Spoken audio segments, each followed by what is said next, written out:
Alors cette vidéo en réalité elle est simple et je vais te la résumer directement. Regardez absolument Pluto.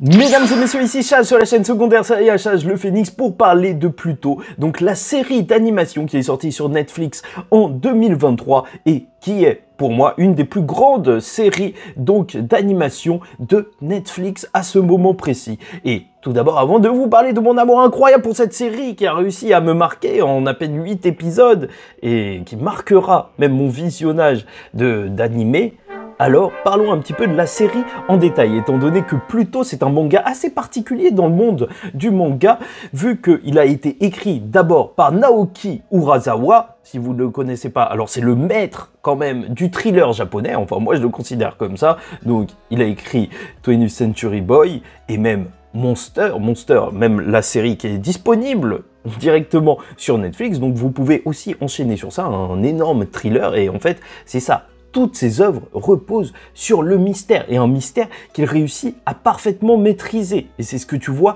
durant tout Pluto. Donc si t'aimes bien les histoires où il faut essayer de savoir qui est le meurtrier ou je sais pas quoi, bah tu es bien tombé. Pluto va te contenter et te satisfaire à 100%. Mais là où c'est encore plus intéressant, c'est que Pluto, en réalité, c'est une commande de Makoto Tezuka, ou en tout cas, il était donc à la direction de ce projet, le fils d'Osamu Tezuka, donc celui qui a créé Astro Boy, le père du manga japonais. Donc en fait, c'est une histoire aussi qui tient de l'histoire avec un grand H pour le manga. C'est quasiment historique de revenir même sur Astro Boy, et le projet est fou quand même. Je sais pas si tu te rends compte, parce que normalement, donc, le robot le plus fort du monde, c'est un arc d'Astro Boy qui est donc là refait, mais sous forme de thriller. C'est comme si un mec se disait « Ouah, Tintin, c'était trop bien » ou « Astérix, voilà, Astérix, c'était trop bien quand j'étais petit ». Et là, il réécrivait une histoire avec Panoramix qui fait des potions qui tuent des gens, avec un gros mystère, avec la mort de plein de personnages. Et tu te disais, waouh, ça n'a rien à voir avec ce que j'ai regardé, mais purée, qu'est-ce que c'est bon. Et c'est ça. Et ça fait que juste, même pour le rapport avec Astro Boy, déjà, c'est juste incroyable. Juste changer de ton, déjà, c'est une folie. Tu vois, parce que Astro Boy, en plus, moi personnellement, mon père, il m'en parlait, parce que tu connais tous les Asiatiques, en réalité, les anciens ont regardé Astro Boy quand ils étaient petits, il était fan, c'était ça, son manga d'enfance, et là, c'est une façon aussi de redécouvrir donc une part de l'histoire justement du manga japonais, parce que c'est vrai que Astro Boy avec les dessins un petit peu en mode Disney et l'histoire enfantine, alors peut-être que ça peut plus ou moins ne pas plaire donc à la nouvelle génération.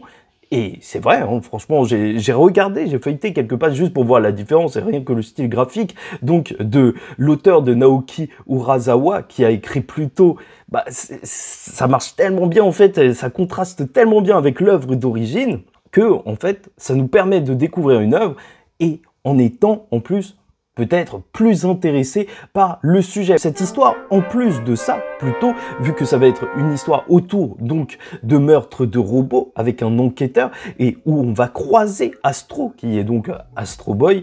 Donc c'est une histoire sur un monde futuriste avec des IA, des robots qui deviennent de plus en plus perfectionnés et qui se rapprochent de plus en plus de l'humain. Et rien que ça, normalement, ce pitch, tu vois, où il y a un meurtrier, blablabla, des robots de l'IA, mais c'est tellement actuel, et c'est ça qui est fort, en fait, c'est de se rendre compte que ce manga, en fait, qui a été publié de 2003 à 2009, Pluto, était en avance sur son temps. Vraiment, c'est les thèmes qu'on a aujourd'hui dans notre société, et c'est ça qui fait la force de la science-fiction, c'est parfois se projeter, donc, dans des choses, des problématiques qu'on aura par le futur, et en ce moment, alors que t'as ChatGPT et tout, oui, bien sûr, il y a des gens qui se disent...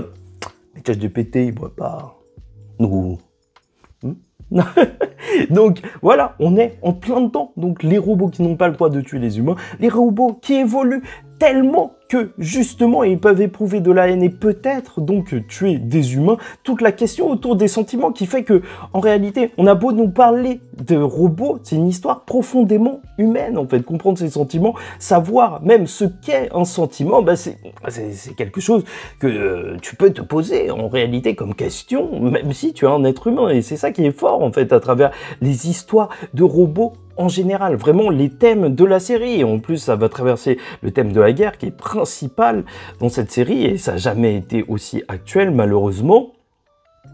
et voir les dégâts que ça fait donc dans ce conflit, même des personnages qui ne participent pas à la guerre et qui sont insultés, et au final, peut-être que c'est eux qui avaient raison, bah c'est ultra fort. En vrai, ces thèmes, je te le dis, ils sont hyper actuels.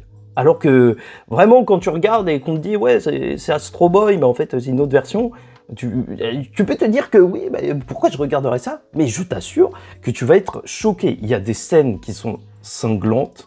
Oui, c'est vrai. Il y en a une qui est tournée sur Twitter, par exemple, avec un père qui a perdu toute sa famille dans un bombardement, et il a dit, bah, moi, il y avait personne qui participait à la guerre chez moi, c'était juste mes enfants. Et voilà, t'as plein de scènes comme ça qui te prennent aux tripes. Bon, vu qu'on parle d'un animé, il est obligatoire de parler de l'animation, mais je vous avoue que j'ai pas grand chose à en dire. Même le studio M2, est pas réellement si connu que ça. En réalité, il a réalisé juste quelques petites œuvres, mais sait-on jamais, peut-être qu'il faudrait garder son nom en tête, étant donné qu'il a été fondé par l'ancien directeur représentant de MAPPA, et même qu'il l'a fondé après Madhouse aussi. Enfin, tout ça, c'est un petit peu lié, ça sent un petit peu le studio qui risque peut-être d'exploser, puisque l'animation est ultra propre. Il n'y a rien à dire à ce niveau-là. Ok, quelques scènes de Sakuga, et des scènes donc qui ressortent énormément, mais c'est vrai que tout le long, c'est propre. J'ai rien à en dire, et en même temps, c'est juste parfait pour être à fond dans cette histoire qui nécessite pas non plus, justement, beaucoup d'investissement pour les grosses scènes, étant donné qu'on est dans un thriller. Donc, ça va plus parler qu'autre chose, mais vraiment, c'était super propre. Les OST, par contre, m'ont vraiment marqué. J'ai beaucoup aimé le style rétro qu'ils ont donné au tout, en mode film, vieille enquête, vieille série policière, avec cet OST juste inoubliable. Et voilà, vraiment, c'était un sans faute pour l'animation. Bien sûr, si c'est pas l'animation qui m'a subjugué, c'est l'intrigue. Dès le premier épisode, parce que je vais pas aller plus loin que ça, vu que c'est une série donc qui tourne autour d'un grand mystère, juste la présentation des robots, vu qu'on te parle quand même des 6-7 robots les plus forts du monde, bah, elle est extrêmement bien faite. C'est une série qui, en plus, réussit à prendre son temps. Mais pas prendre son temps pour te faire perdre ton temps, parce qu'il y en a, ils sont spécialistes dans la matière. Et peut-être que certains diront que moi, je suis en train de faire ça. D'ailleurs, n'hésitez pas à liker ou disliker la vidéo, commenter, donner votre avis en commentaire, ou vous abonner si vous n'êtes pas encore abonné. Non, même pas où. Et vous abonner si vous n'êtes pas encore abonné. Bien entendu, parce que voilà, t'as des séries en mode, même les séries médicales, ça c'est une spécialité des séries médicales, tu vois, les Grey's Anatomy, les, comment ça s'appelle déjà le truc, Good Doctor, voilà, c'est des séries qui prennent leur temps, qui rallongent tout, alors que là, on a beau te parler de personnages qui sont peut-être secondaires, peut-être tertiaires, mais des personnages qui prennent réellement vie en fait, on prend vraiment le temps de t'expliquer qui sont les personnages, quels sont leurs combats, et vu que c'est une série qui va plus te questionner justement sur le statut des robots, sur est-ce qu'ils sont humains ou non, bah donc les suivre dans leur parcours de vie, c'est pas si bête que ça. C'est pas si bête que ça, et ça réussit vraiment à être touchant. Dès le début, North 2, ah purée, je l'attends encore. C'est vraiment hyper poétique comme série, une ode même à la nature, tu vois, quand en vrai, ça te parle de chants de tulipes et compagnie. Bon, j'irai pas dans le détail, mais voilà. Et ça fait que c'est vraiment une belle histoire, en fait. Au-delà d'être un thriller. Et en plus, c'est un thriller vraiment juste excellent. Parce qu'un bon thriller, c'est bien sûr... Bon, on va prendre une allégorie assez simple à comprendre. Et française, allez, allons-y. Donc, qui a volé l'orange? Tu vois, genre un mystère autour, voilà, tu vas suivre le mec qui vole l'orange. Mais là, c'est encore plus intéressant. Et c'est ça qui fait que c'est un excellent thriller, enfin à mon sens, c'est que là, à chaque fois, justement, les mystères se multiplient alors que tu as des réponses. Là, tu te retrouves à, oui, on a trouvé le voleur de l'orange. Et après, t'es en mode, mais... En fait, on vendait pas d'oranges. Comment ça se fait qu'il y a des oranges, tu vois?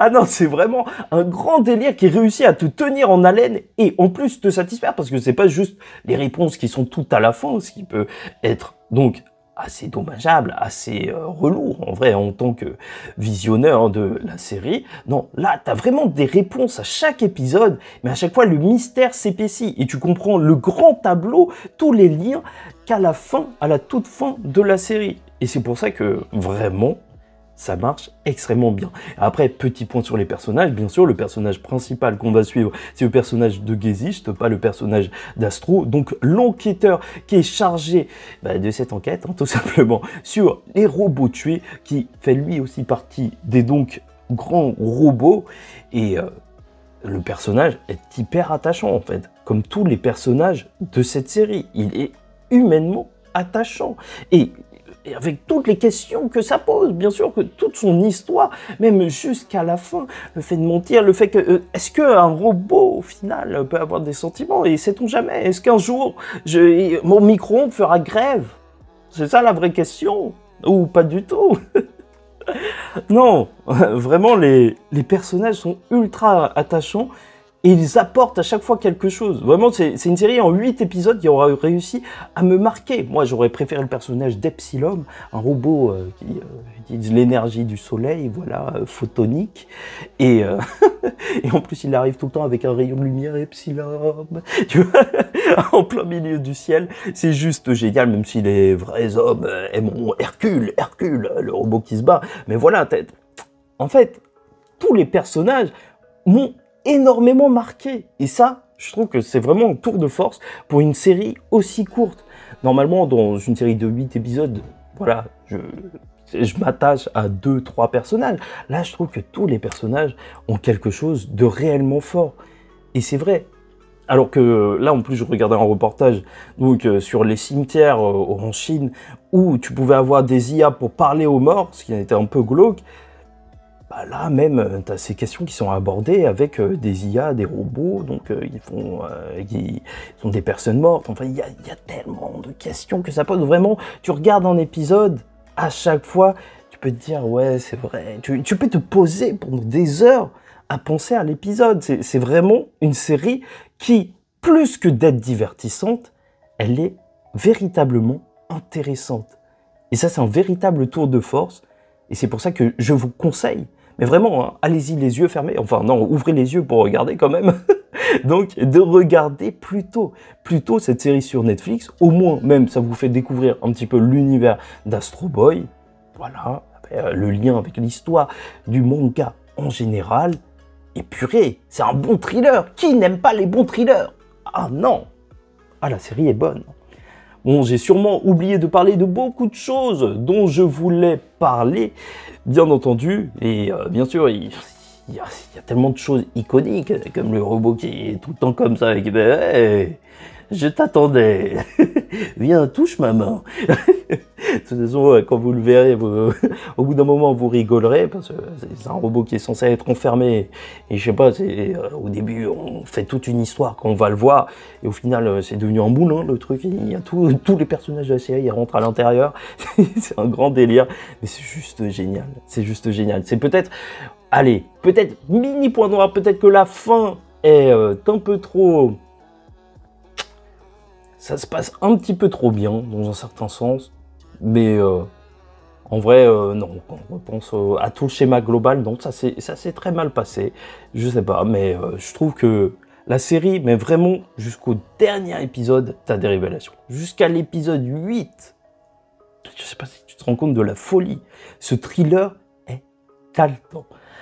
Voilà, j'espère que j'aurai réussi à vous transmettre mon amour pour cette série, que je vous aurai incité à la regarder si vous ne l'avez pas encore regardée. Et j'espère aussi que vous donnerez votre avis en commentaire avant ou même après de l'avoir visionné, parce que c'est vraiment une série qui m'aura marqué. Je le fais sur la chaîne secondaire parce que voilà, j'ai pas forcément le temps d'en parler énormément. Et vraiment, en plus, l'expérience de lire le manga par la suite et de se rendre compte qu'il y a eu un travail mais juste énorme, que Astro Boy, ça allait pas aussi loin, et en même temps, c'était pas destiné au même public, même s'il y avait des thématiques qui étaient abordées comme ça. Là, ça va plus loin, c'est plus fort. Bah ouais, ça fait de cette série une des plus belles séries de Netflix, et j'espère vraiment que vous la regarderez si vous aimez l'animation japonaise, parce qu'on est en plein dedans. Bref, en attendant la suite, Je vous dis ciao tout le monde, faites très attention à vous et surtout, paix sur vous.